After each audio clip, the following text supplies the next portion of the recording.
Առանց Պետրոսի։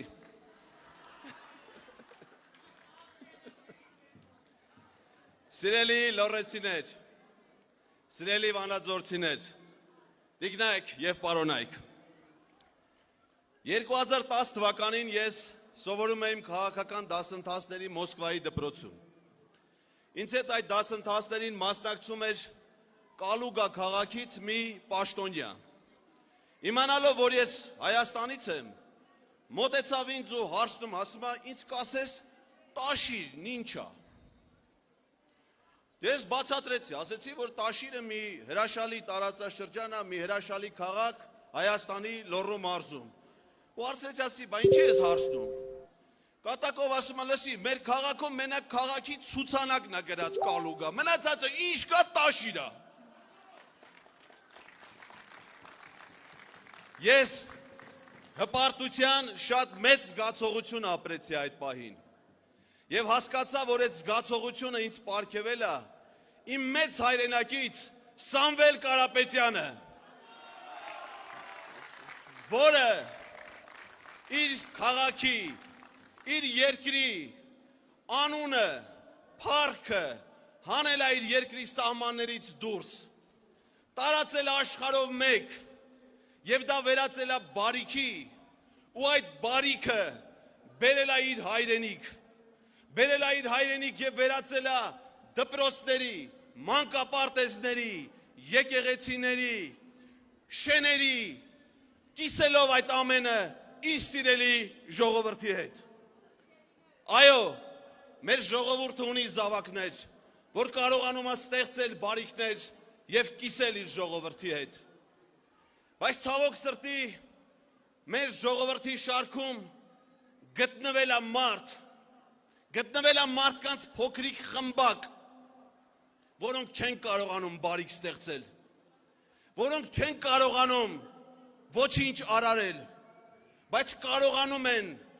լափել ու թալանել ուրիշների ստեղծածը, գողանալ մեզնից ամեն ինչ,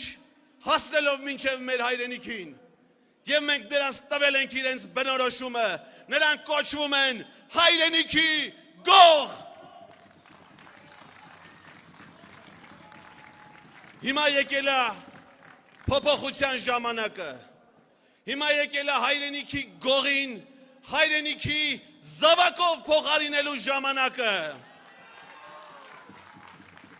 հիմա եկել է հայրենիքին մատուցած ծառայությունների համար առաջին աստիճանի իշխանշանի ասպետ, Հայաստանի Հանրապետության հաջորդ վարչապետ Սամվել Կարապետյանի ժամանակը։ Հայրենիքի գողը հեռանում է, նա հեռանում է իր հետ տանելով ավիրացություններ, 3 պատերազմներ, կորուստներ ու ողբերգություններ։ Գալիս է հայրենիքի զավակը, բերելու 300,000 աշխատատեղեր, բերելու 20,000 մատչելի բնակարաններ, 0% հարկ փոքր բիզնեսին, 150,000 դրամ ծայրահեղ աղքատներին, $1 միլիարդ զբոսաշրջության ոլորտին, 40,000 դրամ ժամկետային զինծառայողներին, բոլորին հեռանում է մշտապես խաղաղությունը մսխած և 3 պատերազմներ բերած չարագործը, գալիս է իրական խաղաղություն բերող բարեգործը։ Մենք այսօր կանգնած ենք 300,000 ադրբեջանցիների գալու և 300,000 նոր աշխատատեղերի ընտրության առաջ։ Այդ ընտրության մեջ մենք ընտրում ենք 300,000 աշխատատեղը, որը բերում է քվեաթերթիկ համար 3-ը։ Մենք այսօր կանգնած ենք 3 պատերազմների և իրական խաղաղության ընտրության առաջ, որից ընտրում ենք խաղաղությունը, որը բերելու է քվեաթերթիկ համար 3-ը։ Մենք այսօր կանգնած ենք Փաշինյան, Ալիև, Էրդողան, եռագլուխ հրեշի և ազգային բարերարի ընտրության առջև։ Այդ ընտրությունը մեզ բերելու է քվեաթերթիկ համար 3-ը։ Սիրելի վանաձորցիներ, մենք այսօր իսկապես գտնվում ենք շատ յուրահատուկ քաղաքում, յուրահատուկ ոչ միայն իր մարդկանցով, իրենց բարությամբ, աշխատասիրությամբ, ոչ միայն արդյունաբերական քաղաքի քաղաքով, այլև բացասական յուրահատկությամբ մի քաղաքով, որը բերել այս հանցավոր ռեժիմը։ Վանաձորը Եվրոպայի խորհրդի անդամ 47 երկրների տասնյակ հազարավոր քաղաքներից միակն է, որը շուրջ 5 տարի չունի ընտրված քաղաքապետ։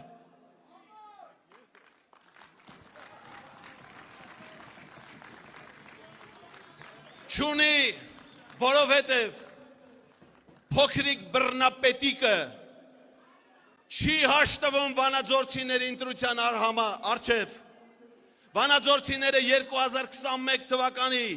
դեկտեմբերի 5-ին իրենց ընտրությամբ ընտրել են իրենց քաղաքապետին, եւ այդ քաղաքապետը կանգնած է այստեղ։ Այդ քաղաքապետը իր զրկանքներով, իր կորուստներով շարունակում է պայքարել ուժեղ Վանաձորի, ուժեղ Հայաստանի համար։ Վանաձորը ունի ընտրված քաղաքապետ, եւ այդ քաղաքապետը Մամիկոն Ասլանյանն է։ Նրանք չեն հաշտվում ոչ միայն վանաձորցու ընտրության հետ, նրանք փորձում էին բանտարկել այդ ընտրությունը, նրանք փորձում էին արհամարել այդ ընտրությունը, եւ ոչ միայն Վանաձորի,